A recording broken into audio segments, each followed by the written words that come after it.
I am Brenton, 34, a guy who built an app development company from scratch after leaving my hometown 10 years ago. When my grandfather died 6 months ago, I lost more than family, I lost my biggest supporter. Last weekend, my sister Amanda invited me to dinner at her house, supposedly to reconnect after years of distance. Little did I know this dinner would expose a betrayal that had been brewing for years. I had spent months preparing for this moment, gathering evidence that would change everything. Before I tell you what happened at that dinner, let me know where you're watching from and hit that like and subscribe button. Trust me, you'll want to see how I turned the tables on my family's betrayal. Growing up, my grandfather was my rock. After my parents divorced when I was 8, he stepped in and became the father figure I desperately needed.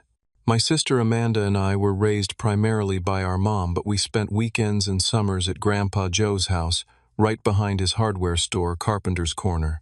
That store was his pride and joy, a fixture in our community for over 40 years. Amanda and I took different paths early on. She was always the golden child, straight-A student debate team captain, class president. I was more of a hands-on learner. While Amanda was winning academic awards, I was helping Grandpa in the store, learning about tools, fixing things, and eventually teaching myself to code on the old computer in the back office. My parents and Amanda never really understood my fascination with technology. Waste of time, my dad would say during his occasional visits. You should focus on real skills, my mom would echo. Amanda would smirk, showing off another perfect report card while my grades were average at best. Only Grandpa Joe saw potential in my tech experiments. Brenton, my boy, he would say, his calloused hand on my shoulder, you see things differently. That's a gift, not a problem. This world is changing, and you understand that better than any of us. When I was 24, I made the decision to leave for Silicon Valley. My family was unanimously against it. Mom cried. Dad called me irresponsible, and Amanda, fresh out of law school and starting at a prestigious firm, lectured me about throwing my life away on computer games. Only Grandpa supported me. The night before I left, he slipped me an envelope with $5,000, his savings from the store. Make something that matters, he whispered as he hugged me goodbye. Those early years in California were brutal. I lived in a tiny apartment with 3 roommates, worked odd jobs, and coded late into the night. But slowly things started coming together. My first app was a simple tool for small business inventory management, inspired by the outdated system Grandpa used at the hardware store. It caught on with local businesses, then gained traction nationally. By the time I turned 30, my company BuildBridge Apps had 27 employees and was valued at several $1,000,000. I had finally made it. Through all the struggles and victories, I called Grandpa every Sunday without fail. He never quite understood what I actually did, but he was endlessly proud. My grandson, the computer genius, he would tell anyone who would listen at the store. My relationship with the rest of my family remained distant. I sent birthday and Christmas gifts, made obligatory calls on holidays, but there was always an undercurrent of resentment. They saw my success as luck rather than the result of hard work and risk-taking. Amanda, now a corporate attorney specializing in mergers and acquisitions, would send periodic emails with links to articles about tech bubbles and startup failures. About a year ago, Grandpa's health began to decline. Our Sunday calls grew shorter as his energy waned. I offered to come visit, but he always brushed it off. No need to interrupt your important work, son. I'm just moving a bit slower these days. I should have insisted. I should have recognized the changes in his voice, the increasing confusion, the way our conversations became repetitive. I was busy with a major product launch, and I thought there would be more time. Then came the call from my mother 6 months ago. Grandpa had passed away in his sleep. I flew home immediately for the funeral, numb with grief and regret. The funeral was well attended. Grandpa had been beloved in the community. I stood awkwardly with my family, feeling like an outsider. Amanda organized everything, of course. She spoke eloquently about Grandpa's dedication to family and community, choking up at all the right moments. Our parents looked at her with such pride. Nobody asked me to speak. After the service, we gathered at the family lawyer's office for the reading of the will. I wasn't concerned about inheritance. I had more money than I needed. I assumed Grandpa would divide things fairly between Amanda and me, with perhaps special items for other family members. The shock came when Mr. Peterson, the family lawyer, revealed that Grandpa had left the hardware store, his most prized possession, entirely to Amanda. There was a small monetary bequest to me, but the store, which Grandpa had always talked about as my future inheritance, was now completely in my sister's control. There must be some mistake, I said, stunned. Grandpa always told me the store would be mine someday. Amanda's face tightened. Well, he changed his mind.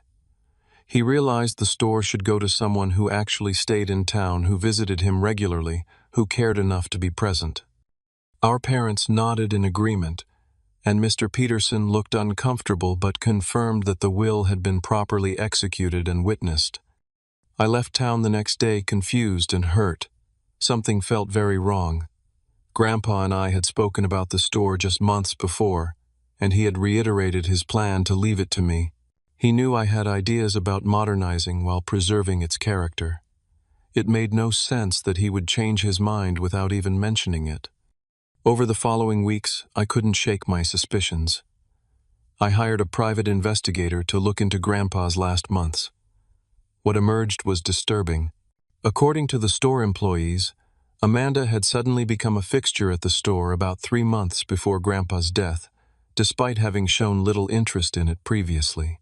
She had taken control of his finances, restricted visitors at his home, and been present during all medical appointments.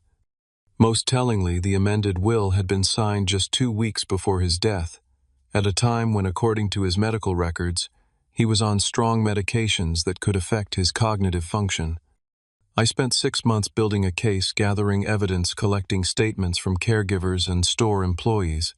I learned that Amanda had significant financial problems despite her impressive salary, bad investments, a too expensive house, and her husband Richard's failing real estate ventures had left them desperate for cash.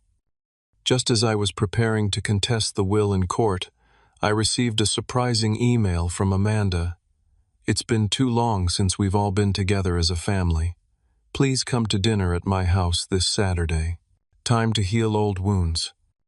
It was so unexpected that I nearly declined. But then I realized this might be my opportunity to confront them with what I knew. I accepted the invitation and packed my evidence file in my briefcase. Little did I know just how dramatically this family dinner would unfold. Amanda's house was exactly what you'd expect from someone desperate to project success. A sprawling colonial in the most expensive neighborhood in town, with manicured landscaping and a 3-car garage filled with luxury vehicles. As I parked my rental car in the circular driveway, I felt a knot forming in my stomach.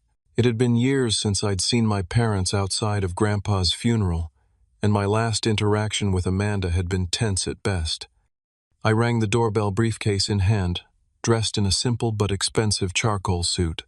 No need to be casual for what I anticipated would be anything but a casual family reunion. The door swung open to reveal Amanda Hare, perfectly styled, wearing a designer dress that probably cost more than most people's monthly salary. Her smile didn't reach her eyes. "Brenton, so glad you could make it." She air-kissed my cheek, the scent of expensive perfume overwhelming. "Everyone's in the living room." I followed her through the marble-floored entryway into a living room that looked like it had been staged for a luxury real estate listing. My parents sat stiffly on a white leather sofa, both looking older than I remembered. Mom had colored her gray hair since the funeral, and Dad had lost weight, his golf shirt hanging loosely on his frame. "Brenton." My father stood, extending a hand rather than offering a hug. "Good to see you." My mother remained seated but offered a tight smile. "You look well. California must agree with you." Before I could respond, a tall man with salt and pepper hair entered the room carrying a tray of drinks. Amanda's husband, Richard. I'd met him only a couple of times over the years, most recently at the funeral. He was a real estate developer with a reputation for flashy projects that often ran into financial or regulatory troubles. The prodigal tech genius returns. Richard handed me a glass of scotch without asking my preference. How's the app business? Still convincing people to pay for things they don't need. I forced a smile, taking the drink but not sipping it. BuildBridge is doing well, thanks. We focus on tools that help small businesses compete in the digital marketplace. Amanda clapped her hands together. Let's not talk business right away. Brenton, you remember our children, Taylor and Jordan? They're upstairs finishing homework. I've told them they can say hello quickly before going to their grandparents for the night. That was interesting. Shipping the kids off for what was supposed to be a family reconciliation dinner, it felt calculated, like Amanda was clearing the stage for whatever she had planned. On Q2, pre-teens appeared briefly, offered rehearsed greetings, and were ushered out the door by a waiting nanny. The house fell into an awkward silence once they left. Dinner should be ready shortly, Amanda announced. Our housekeeper prepared everything before leaving. I thought it would be nice to have complete privacy for our family reunion. More stage management. I was beginning to feel like I'd walked into a carefully orchestrated performance. The dining room continued the theme of conspicuous wealth. A massive table that could seat 12 set for just the 5 of us, fine china crystal glasses, and an elaborate floral centerpiece. We took our assigned seats with Amanda at the head of the table naturally. I've prepared all your favorites, she said, though she had no idea what my favorites might be after so many years. Let's start with a toast. To family reconciliation. We raised our glasses, and I noticed my parents exchanging glances with Amanda. There was something rehearsed about all of this, a hidden script I wasn't privy to. I decided to play along and see where it led. The first course was served, an overpriced salad with ingredients I couldn't pronounce. The conversation remained superficial. Comments about the weather, bland questions about my life in California, and carefully edited updates about family members I barely remembered. So Brenton, my mother finally ventured into slightly deeper waters. Do you ever think about moving back home? It would be nice to have both our children nearby again. Before I could answer, Amanda jumped in. Oh, I'm sure Brenton's far too busy with his important tech work to consider returning to our little town. Actually, I replied evenly. I've been thinking about having a stronger presence here, especially with Grandpa gone. Someone needs to look after his legacy. A flicker of something. Alarm crossed Amanda's face, but she quickly recovered. Speaking of Grandpa, she said, her voice taking on a rehearsed, emotional quality. I still can't believe he's gone. We were so close those last few months. My father nodded solemnly. Your sister was amazing with him, Brenton. Visited him daily, managed his medications, took him to every doctor's appointment. We don't know what would have happened without her dedication. I took a sip of water, keeping my expression neutral. That's interesting. In our weekly calls, Grandpa never mentioned Amanda being so involved. A momentary tension fell over the table. Amanda recovered first. Well, you were so busy with your work. He probably didn't want to bore you with the details of his care. My mother jumped in. Amanda even took time off work to be with him toward the end. Such a sacrifice. I nodded, filing away these claims against the evidence I'd gathered.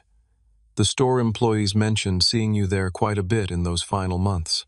That must have been new for you, given how little interest you'd shown in the store previously. Amanda's smile tightened. Someone had to step in.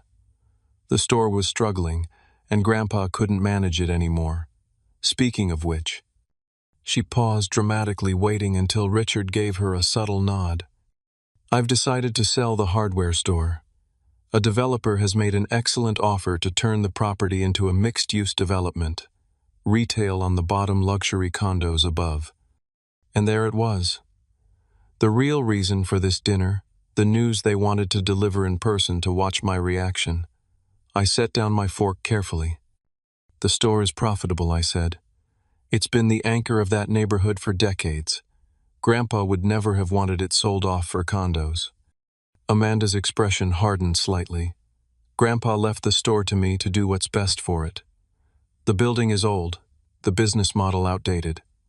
This is a smart business decision. And who is this developer making the offer, I asked, though I already knew the answer. Richard cleared his throat. Actually, it's my company, Prestige Properties. We've been planning a revitalization project for that block for some time. The hardware store is the final piece we need. Of course. The dinner invitation suddenly made perfect sense. They weren't interested in reconciliation.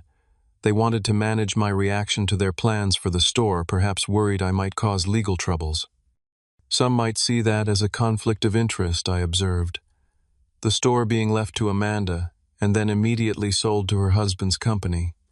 It's a fair market offer, Richard said defensively. More than fair, actually. And what about the employees, I asked. Some of them have worked there for 20+ years. Amanda waved a dismissive hand. They'll receive standard severance packages. Really, Brenton, I didn't expect you to be sentimental about this. Isn't disruption what you tech people celebrate? Out with the old, in with the new. My parents were watching this exchange with thinly veiled anxiety. They'd clearly been briefed about this announcement and had prepared for my potential objections. The neighborhood could use some revitalization, my father offered. Property values will increase for everyone. And the condos will bring younger people to the area, my mother added. It's what progress looks like.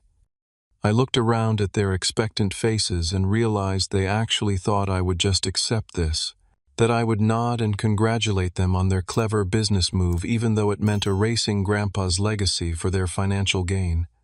The main course arrived. Some kind of roast that Amanda made a show of serving herself, playing the perfect hostess. I had lost my appetite entirely, but I served myself a small portion to maintain appearances. As we ate, I could feel the tension building like a storm-gathering force before breaking. This carefully orchestrated dinner was about to veer dramatically off script. You know, Brenton, Amanda said, cutting her meat with precise movements. We've all been wondering why you suddenly care so much about the store or what happens in this town. You left 10 years ago without looking back. You missed birthdays, holidays, graduations. And so it began. The attack I'd been expecting since I arrived. I built a company from nothing, I replied calmly. That requires focus and sacrifice. But I never abandoned Grandpa. We spoke every Sunday for 10 years without fail. My mother scoffed lightly. Phone calls. Anyone can make phone calls. Did you know?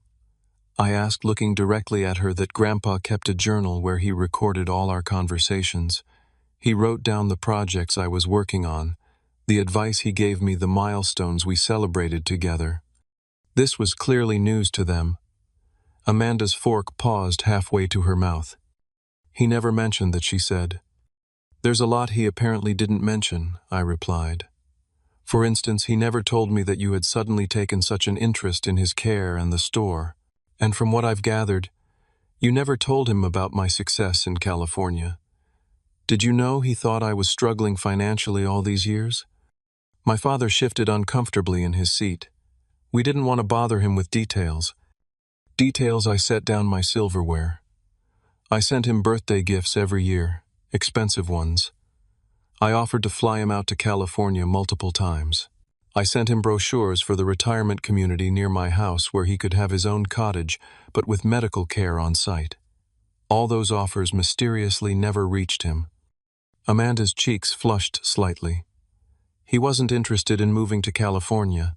He belonged here with family who could see him in person. Family who spent years barely acknowledging his existence until they realized he was updating his will. I pulled out my phone and scrolled through my photos. Here's the Father's Day gift I sent him 2 years ago, a custom-made cabinet for his tool collection. He sent me this picture of it in his workshop. I showed them the photo of Grandpa smiling proudly next to the cabinet. Funny how none of you ever mentioned seeing it. Richard cleared his throat. Look, Brenton, families are complicated. Maybe there were communication issues on both sides. But what matters now is moving forward productively. The hardware store represents a significant asset that Amanda has inherited, and she's making a sound business decision that benefits everyone. Everyone except the employees who lose their jobs, the neighborhood that loses a cornerstone business, and Grandpa who explicitly didn't want the store sold, I turned to Richard. By the way, how long has Prestige Properties been planning this development? The timing seems convenient. Richard's confident smile faltered slightly. We've been assembling properties in that area for several years. It's no secret. And when exactly did you approach Grandpa about selling the store to complete your project? Amanda interjected quickly. Grandpa wasn't interested in selling. He was stubborn about that store even when it made no financial sense to keep it. So you waited until he wasn't around to object anymore, I said quietly. The temperature in the room seemed to drop several degrees. My mother attempted to redirect the conversation.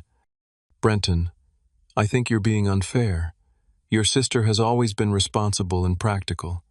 She's making a decision based on what makes financial sense, not on sentimentality. Is that what you call it? Practical, I asked. Because from where I'm sitting, it looks like a betrayal of everything Grandpa valued. He built that store from nothing. It supported this family for decades. He employed people from the community, some of whom have nowhere else to go. Amanda's face hardened. You have no right to judge my decisions. You weren't here. You didn't see his decline didn't help with his medications or doctor visits. You were living your glamorous California life, while I dealt with the hard reality of an aging grandparent. Is that what happened? I asked. Because according to the visiting nurse's logs, you rarely showed up until 3 months before he died, right around the time his lawyer mentioned he was updating his will. A tense silence fell over the table. My father was the first to break it. How would you know what the visiting nurse wrote? I've been doing my homework, I replied simply. Interesting timing, isn't it? Amanda suddenly becomes the devoted granddaughter, right when there's an inheritance at stake. Amanda slammed her hand on the table, making the silverware jump. I was there. Where were you? Playing with computers in California while I was managing his medications, his appointments, his finances. Managing his finances so well that you convinced him to change his will on your behalf, I asked coolly. After decades of telling me the store would be mine someday. He changed his mind. Amanda's voice rose sharply. He realized who really cared about him, who really deserved the store. I took a deep breath, maintaining my composure. Did he change his mind, or did you change it for him? The nursing staff mentioned he was quite confused in those final weeks, especially on the day the new will was signed. Richard cut in, his voice stern. You need to be very careful about what you're implying, Brenton. Making accusations about will tampering is serious business. I'm not implying anything, I replied. I'm stating facts. Grandpa was on heavy pain medication. His doctor noted cognitive impairment, and suddenly he completely reverses a decision he'd maintained for decades. People are allowed to change their minds, my mother said defensively, especially when they realize who's truly there for them. Is that what happened, Mom? Or did Amanda see an opportunity and take advantage of a vulnerable old man? Amanda's face flushed with anger. How dare you? I loved Grandpa. Everything I did was for his benefit, including restricting his visitors, monitoring his phone calls, taking control of his bank accounts. I leaned forward. The staff at Sunny Pines Assisted Living were quite forthcoming about your sudden intensive involvement in his care. My father's face had gone pale. You've been investigating us. I've been investigating what happened to Grandpa in his final months, I corrected. And what I found doesn't match the story you're telling. Richard attempted to regain control of the conversation. This is all very dramatic, Brenton, but ultimately irrelevant. The will is legal, it's been executed, and Amanda is now the rightful owner of the store. Whatever arrangements she chooses to make with my company are perfectly legitimate business transactions. Are they? I asked. Because my investigation turned up some interesting emails between you and city planning officials about that development. Emails from 8 months ago, when Grandpa was still alive and had no intention of selling. That mentioned the hardware store property as part of the development plan. Care to explain how you were so confident you'd acquire a property that wasn't for sale? Richard's confident demeanor cracked slightly. He exchanged a quick glance with Amanda before responding. Preliminary planning always considers multiple scenarios and property configurations. It's standard practice in development. Is it also standard practice to date the preliminary drawings for construction before you own the property? I pressed. Because the plans I've seen for Prestige Corner, interesting choice to rename the location by the way, are dated 2 months before Grandpa died. The room fell silent again. Amanda's hand trembled slightly as she reached for her wine glass. My parents looked increasingly uncomfortable, exchanging worried glances. "You've been busy, Amanda," finally said her voice cold. "Conducting your little investigation from afar while we've been here dealing with real life. This is exactly why Grandpa changed his mind about you. You think your tech money gives you the right to swoop in and question decisions made by people who were actually present."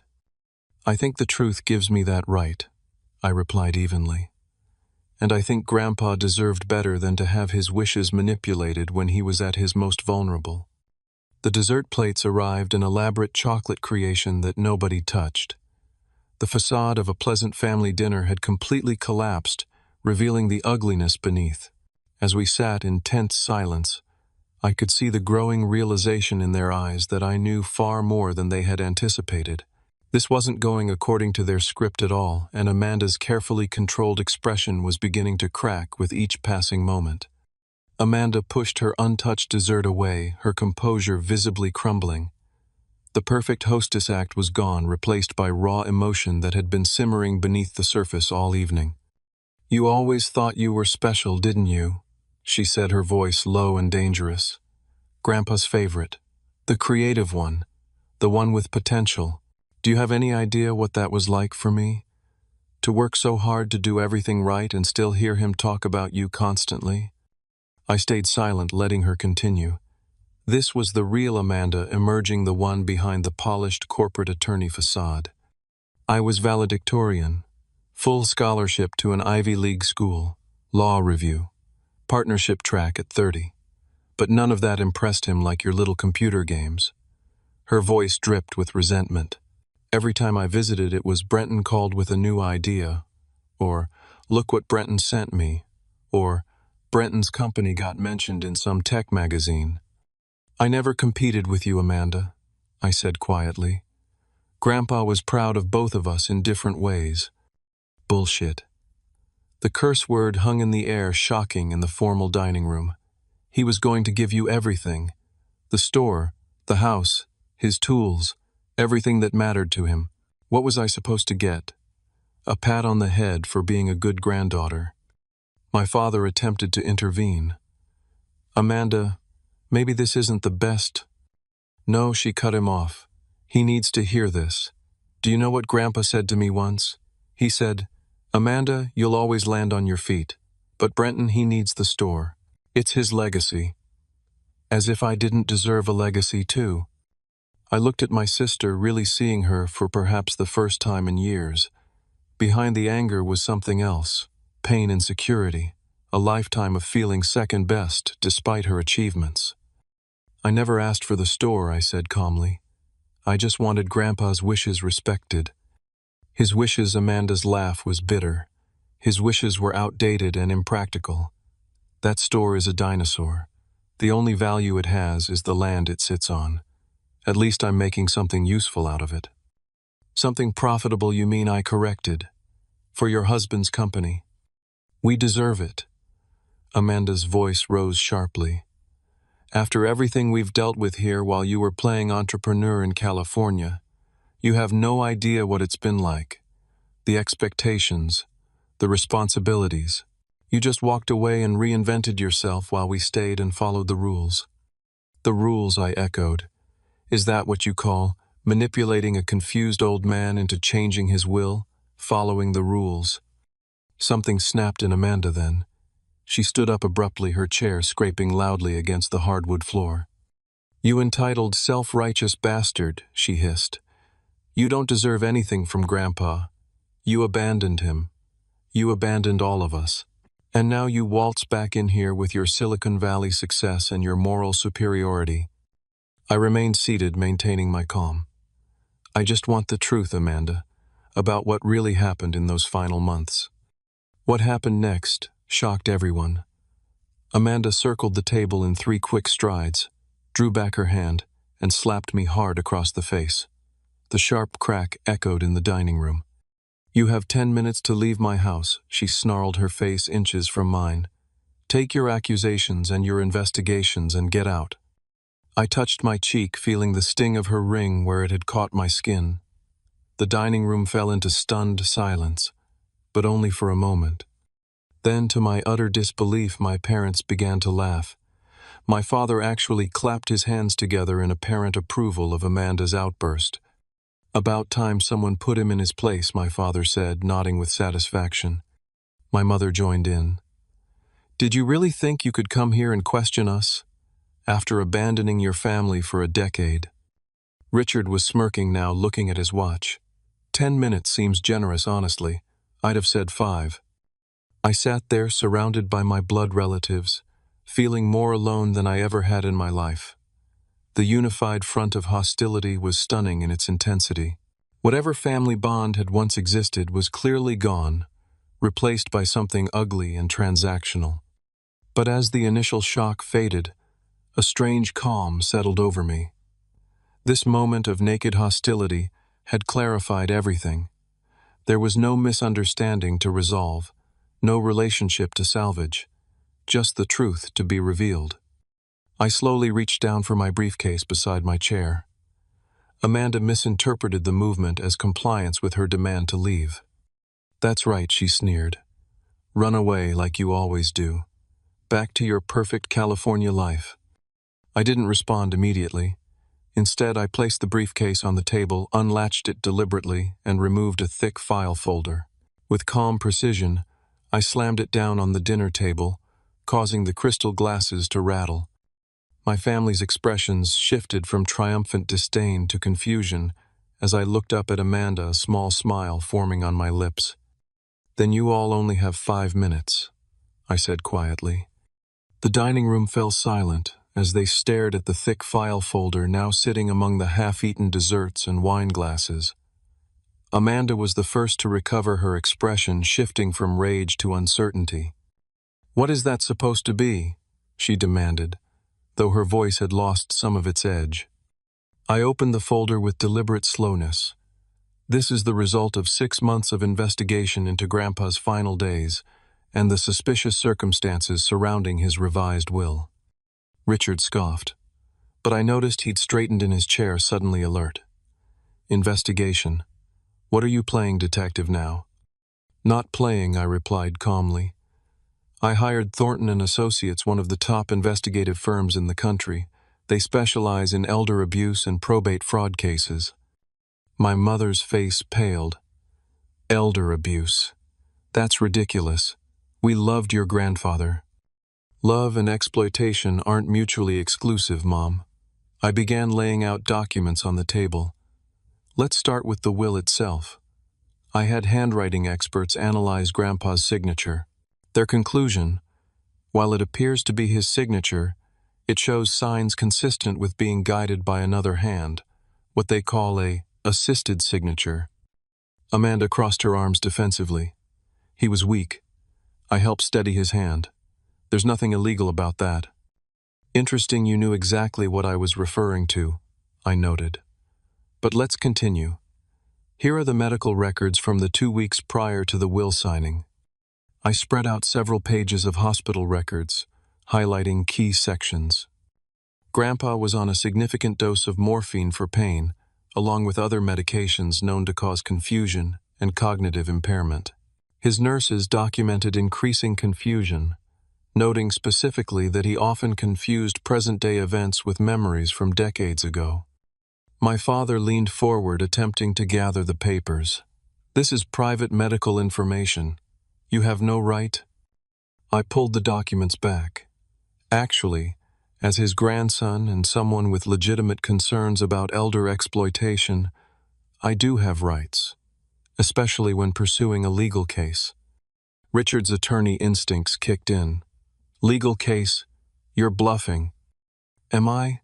I pulled out another document. This is a sworn statement from Marie Jenkins' grandpa's primary nurse. She testifies that on the day the will was signed, Grandpa was particularly confused, believing at times that he was back in his 30s. She also notes that Amanda instructed her not to administer his morning cognitive medication, supposedly to let him rest, but coincidentally timed exactly with the lawyer's visit. Amanda's face had lost all color. That's not what happened. No. Then how do you explain this? I produced another document. This is security camera footage from Sunny Pines, showing you entering and exiting Grandpa's room multiple times on the day the will was signed. The timestamps are interesting. You arrived 2 hours before the lawyer left shortly after he arrived, then returned again after he departed. Richard placed a restraining hand on Amanda's arm as she started to speak. Careful, he warned her quietly. I continued relentlessly. I also have statements from 3 of Grandpa's friends who were suddenly unable to visit him in those final months. According to them, you claimed he was too tired for visitors or sleeping whenever they came by. Strangely, this started immediately after his first mention of updating his will. My mother's hands were trembling. This is just circumstantial. You can't prove anything. Perhaps this will help then. I produced a small digital recorder. Grandpa was old-fashioned in many ways, but he embraced technology when it was useful. Including this voice recorder, I gave him 3 years ago to record his thoughts and memories for a family history project. I pressed play, and Grandpa's familiar voice filled the dining room. April 3rd. Amanda visited again today. 3rd time this week, which is unusual. She brought up the store again, saying I should consider planning for its future. When I mentioned my long-standing arrangement to leave it to Brenton, she got quite upset.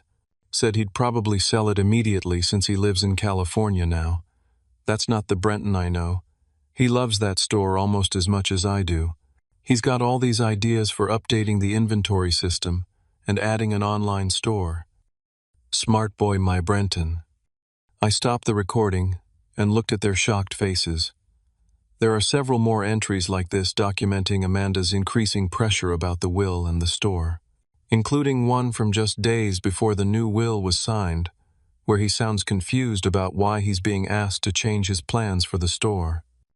Richard had gone completely still, his legal mind clearly calculating the implications.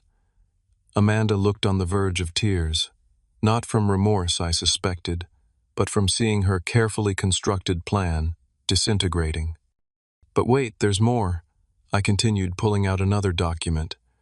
This is particularly interesting.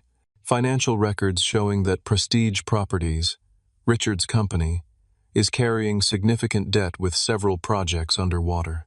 In fact, according to these loan documents, there's a balloon payment coming due next month that you don't have the liquidity to cover.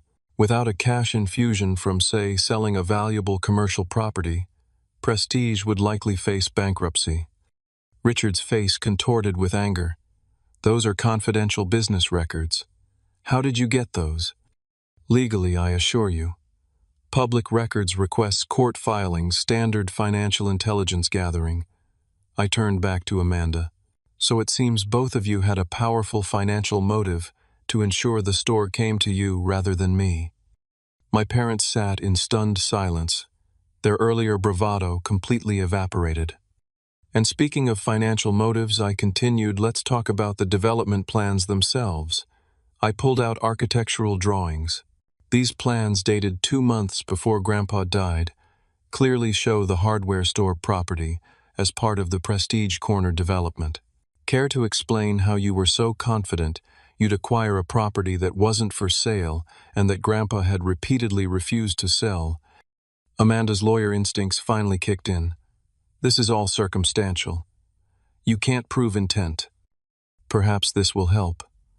I produced a final document, an email printout. This is an email from Richard to your company's project manager dated 3 months before Grandpa died.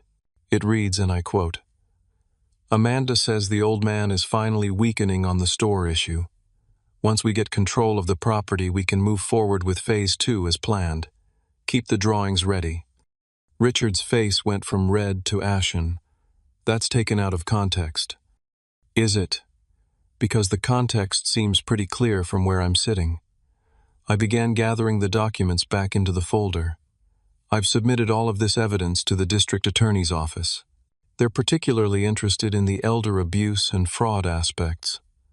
The DA mentioned that financial elder abuse cases are a priority for them right now. Amanda finally found her voice. You're bluffing.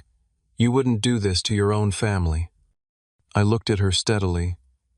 You stopped being family to me the moment you took advantage of a confused, dying old man who trusted you. You betrayed not just me, but everything Grandpa stood for. Honesty, integrity, community. I closed the folder with a soft but final click. The investigation is already underway. I received confirmation yesterday that they're proceeding with the case. Expect official contact tomorrow morning. The silence in the dining room was absolute. In the space of 15 minutes, their world had completely changed. The smug certainty was gone, replaced by the dawning realization that actions have consequences. Consequences that were now bearing down on them with the full force of the law. Amanda lunged across the table, desperately reaching for the file. Give me that you have no right. I calmly pulled the folder out of her reach, tucking it back into my briefcase. Everything in this file has already been submitted to the authorities and my attorneys. This is just my personal copy. Richard stood up, attempting to regain his composure and take control of the situation. Look, Brenton, there's clearly been a misunderstanding. Perhaps we've all been a bit hasty. A misunderstanding. I raised an eyebrow. You conspired to manipulate a dying man, forged documents, and attempted to steal his legacy. That's not a misunderstanding. That's criminal behavior. My father finally found his voice.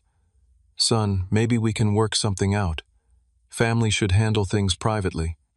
Like you handled Grandpa's final days privately, I shook my head. It's far too late for that. Amanda's desperation was growing visibly. Her perfectly composed image had completely shattered, revealing the panic beneath. You don't understand our situation. We've had financial setbacks. Richard's development deals fell through. We needed this. So you decided to steal from Grandpa, to betray his trust. I kept my voice calm despite my anger. There were 1,000 other options. You could have asked for help. You could have been honest. Richard placed a restraining hand on Amanda's shoulder. Let's all calm down and approach this rationally. I'm sure we can come to an arrangement that satisfies everyone. His voice had taken on the smooth negotiating tone he probably used in business deals. What would it take to make this go away, Brenton? A share of the property, a consulting role in the development. I looked at him with disbelief. You still don't get it. This isn't a negotiation. The DA has the evidence. The probate court has been petitioned. This isn't something you can buy your way out of. Richard's face hardened. Everyone has a price. Not everyone, I replied. And certainly not me. I don't need your money. What I want is justice for Grandpa. My mother began to cry soft, manipulative sobs that had worked on me many times in childhood. Think about what this will do to the family, Brenton. The scandal, the shame. Your sister could lose her law license. Is that what you want? What I wanted was for my grandfather's wishes to be respected, I said firmly. What I wanted was to honor his legacy. You all made that impossible. Amanda's strategy shifted abruptly from aggression to bargaining. We could split everything, 50-50. You can have half the proceeds from the sale, or even keep the store if that's what you want. We can tear up the development plans. Again, not my decision anymore, I explained patiently. The legal process has begun, but even if it hadn't, do you really think I'd trust any agreement with you at this point? The reality of their situation was finally sinking in. Richard had moved away from Amanda, physically distancing himself as though her problems might be contagious. My father was staring blankly at the wall, and my mother continued her ineffective crying. When Amanda asked quietly, "When will they come?" The DA's office said they'd be in contact tomorrow morning, I replied. I imagine they'll want to interview each of you separately. Richard immediately pulled out his phone. I need to call my attorney. That would be wise, I agreed. Amanda's face suddenly contorted with rage again. You've ruined everything. Do you have any idea what this will do to us, to our reputation in this town? Perhaps you should have considered that before you decided to take advantage of a vulnerable old man, I suggested. You sanctimonious bastard, she hissed. You think you're so perfect. You left. You abandoned this family for 10 years, and now you swoop in to play the avenging grandson. Where were you when Grandpa needed daily care, when he couldn't remember to take his medications? I offered to hire full-time care, I reminded her. I offered to move him to a high-end retirement community near me. You blocked every suggestion because it didn't fit your narrative or your plans for the store. My father finally spoke up, his voice defeated. Can't we keep this private? Handle it within the family? That opportunity passed the moment you decided to participate in elder abuse and fraud, I said firmly. Besides, this isn't just about our family. It's about the store employees who would lose their livelihoods, the community that would lose a cornerstone business, and most importantly, about Grandpa's wishes. Amanda made one last desperate attempt. The media will have a field day with this. Prominent attorney charged with elder abuse. Is that what you want? Your own sister humiliated publicly. What I want doesn't matter anymore, I replied. The evidence has been submitted. The process has begun. You'll have your day in court to defend yourselves, but I wouldn't count on sympathy from a jury when they hear how you treated your own grandfather. The fight seemed to drain out of Amanda all at once. She sank back into her chair, suddenly looking much older. It wasn't supposed to be like this, she whispered. We just needed a solution. The debts kept piling up. The house, the cars, the kids' private schools. We were drowning. For the first time that evening, I felt a flicker of pity for my sister. Not enough to change course, but enough to recognize the desperate circumstances that had driven her actions, if not excused them. Richard, meanwhile, had moved completely into self-preservation mode. I need to make it clear that I was not directly involved in any decisions regarding the will he announced to the room. My involvement was strictly limited to the potential property development after acquisition. Amanda's head snapped up betrayal written across her face. Richard. He wouldn't meet her eyes. I'm just stating the facts, Amanda. I wasn't present during any meetings with your grandfather about his will. The speed with which he was distancing himself from his wife was breathtaking. My parents, too, were looking increasingly uncomfortable, as though calculating their own potential liability. You all might want to get your stories straight before tomorrow, I suggested, standing and picking up my briefcase. The DA mentioned they're particularly interested in who knew what and when. That set off a new wave of panicked glances between them. The unified front they had presented earlier had completely dissolved, replaced by individual self-interest. I buttoned my suit jacket and prepared to leave. There was nothing more to be said or done here. The legal process would take its course now. I'd say it's been a pleasure, but we all know better, I said, moving toward the door. I suggest you all call your attorneys tonight. You're going to need them. As I walked out of the dining room, nobody tried to stop me. The only sound was Richard's urgent whisper to someone on his phone and my mother's quiet sobbing. The elaborate family dinner meant to manage and intimidate me had become the moment their carefully constructed deception fell apart.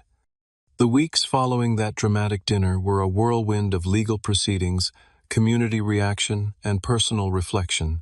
As I had warned, the district attorney moved quickly, interviewing all parties involved and filing formal charges against Amanda for elder abuse, fraud, and undue influence. Richard wasn't charged directly with the will tampering, but faced separate investigations into unethical business practices related to the planned development. The community reaction was swift and unified.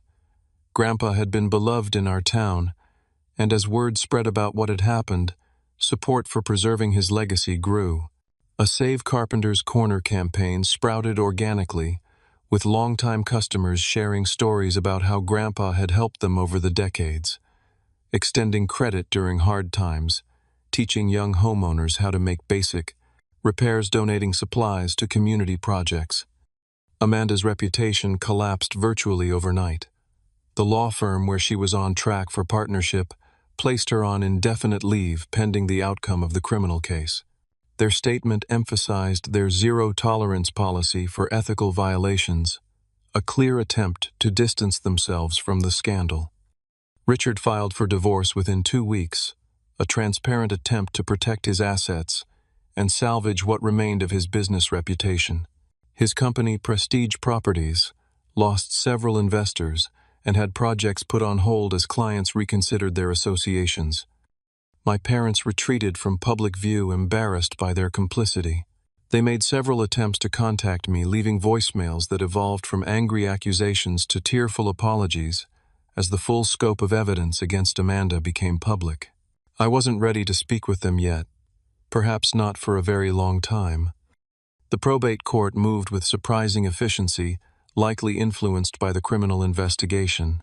The fraudulent will was invalidated, and Grandpa's previous will was reinstated, the one that left the hardware store to me, just as he had always intended. Taking possession of Carpenter's Corner was a bittersweet moment. As I unlocked the front door with my own key for the first time, I was flooded with memories of working alongside Grandpa, learning from him, being shaped by his values and work ethic. The store smelled exactly the same, a comforting mixture of wood metal and the peppermint candies Grandpa always kept by the register. My first act as owner was to gather the employees, many of whom had worked there for decades, and assure them their jobs were secure. Not only secure, but we would be expanding, implementing many of the modernization ideas Grandpa and I had discussed over the years. An online store to complement the brick-and-mortar business, an expanded workshop area for classes and demonstrations, a tool lending library for community members who couldn't afford to purchase expensive equipment for one-time projects. Grandpa always said this store was built to serve the community, not just to make a profit. I told them at that first meeting, that's not changing. If anything, we're doubling down on that mission. The relief and gratitude on their faces was worth more than any financial success. These people had been Grandpa's extended family, and now they were becoming mine as well. Healing from the betrayal of my blood relatives took longer. There were nights I lay awake replaying that dinner, seeing again the naked hostility on their faces, hearing Amanda's cruel words, and the shocking sound of my parents' laughter after she slapped me. Family is supposed to be your foundation, your safety net. Having that illusion shattered so completely left wounds that wouldn't heal quickly or easily. But as the months passed, I found new connections forming.